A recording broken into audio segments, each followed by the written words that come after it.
Hey everybody, I've got just over 4 hours with NASCAR 21 Ignition, and while there's some good things about it, I do have some gripes.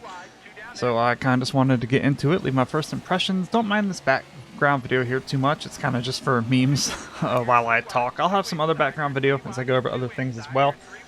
So first let me start with some of the good things. The graphics are way better than the Heat games, though I do have a few issues to mention about the graphics a little bit later. The cars are well detailed, the lighting is nice, the tracks look good as well, and so do the skyboxes. So visually I'm pretty impressed. It's not amazing, but after what came before, it's a welcome improvement. The car customization is pretty great as well. You can paint a lot of different parts of the cars, as well as having pretty in-depth number and decal options, and have fine control over the paint finish. So a lot to get in there. I wasn't expecting all that customization. But now, quickly, I am going to move on to some of the not so great things. First off, there are no stages, and personally, I don't really mind that because I'm not a fan of them that much, but I don't know how they can release an official NASCAR game that doesn't even incorporate one of the biggest changes that the series has had in like the last few years. Kind of strange. Also, cautions take forever to come out. I thought they were absent until I was recording this background video here. And one actually finally came out. So I'm not going to show that part, and watch how long it takes for the yellow to come out. 3 wide middle. All right, hold your line. You're in the middle here. 3 wide, all clear. Got one left, got one right. Clear, clear, clear. One left. Clear, clear. All right, yellow flag. Now, that's crazy, right? It's also way too easy to be spun by the AI cars, and it's nearly impossible to spin them out, and I can't really feel what the car is doing through the controller. I use an Xbox 360 controller, so I don't know if it's better with other controllers, but there's like no feedback as to what the car is doing. And the main reason I'm using a controller is because my wheel doesn't work properly. I have a G27 wheel with Fanatec V3 pedals, and the wheel itself is recognized. I can turn the car and I can shift with the paddles. The H pattern doesn't register, but the paddles work. But my pedals aren't recognized with my G27. And none of that really matters much anyway, I guess, because when I have my wheel selected as my main input, the game crashes constantly.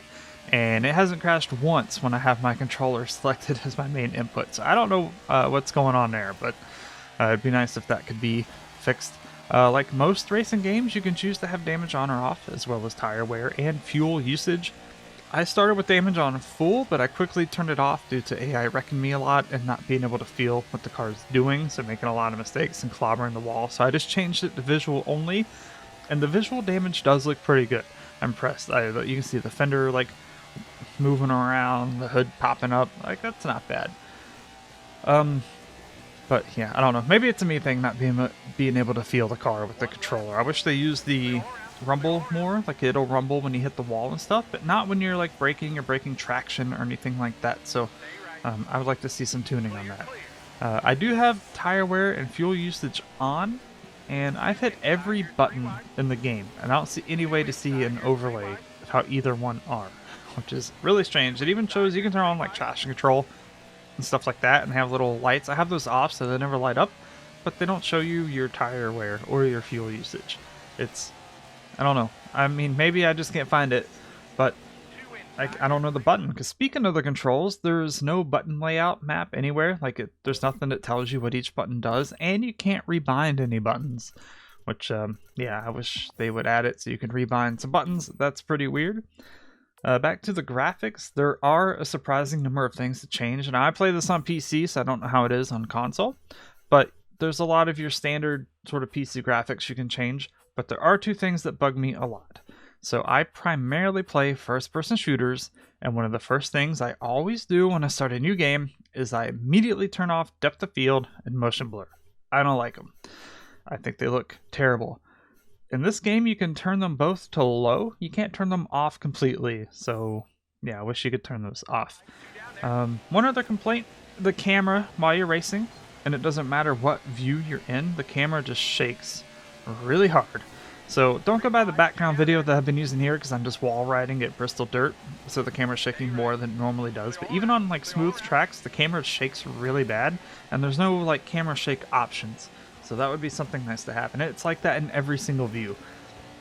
Also, between the sessions, you're sitting in your cockpit, in, like the garage, and they hand you a little tablet to look at, to go through the menus. It's kind of like F1 where they put the thing on your screen, the TV's on your screen, and you kind of go through that way. It's similar to that, except they just like put a little tablet through your window.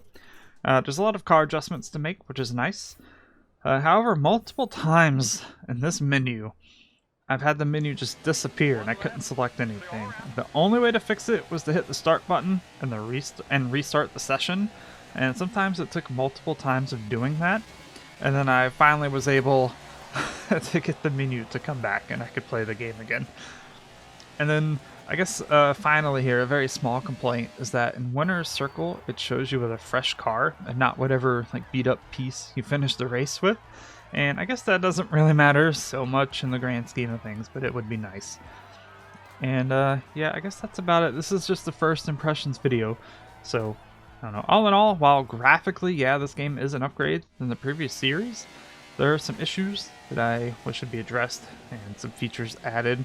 It's a pretty bare bones NASCAR experience, and that in itself isn't a bad thing, but I expected more. And I think this one maybe needed another month or two in the oven. You know, for $60, I don't really see a reason to pick this one up. If you have one of the Heat games, maybe stick with that for another year, especially since it has more series and has more career depth. So maybe with an update or two, this one will be worth it, but I have a feeling waiting to see how next year's version builds on this one will be a better choice. In any case, thanks for watching. I don't really do a lot of game impression videos, so I hope this was helpful and informative. If you liked it, please, leave a like, leave a comment. Subscribe if you want to, and take it easy.